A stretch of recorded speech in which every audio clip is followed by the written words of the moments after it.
How to delete spicy account.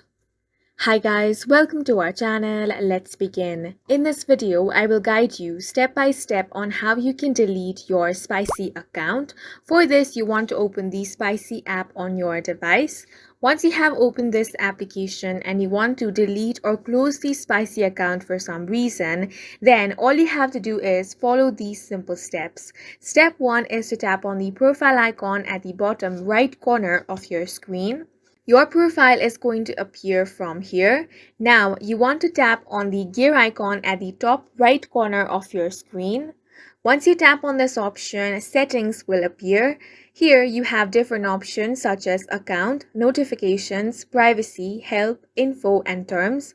Tap on the account option.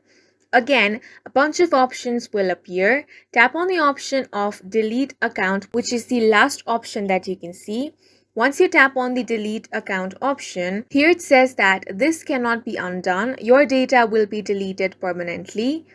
If you only want to hide your profile, tap on the hide my profile option. If you want to permanently close your account and delete all of your data, tap on the delete account option. Now, it's going to ask you the reason why you want to delete your spicy account. Simply enter the reason and you can also enter any feedback for this application. Now tap on the save option. Here it says that your account has been deleted. Tap on the OK option and as you can see your account has been deleted. And that's it for this video. If you found it helpful, please make sure to hit the like button and subscribe for more videos like this.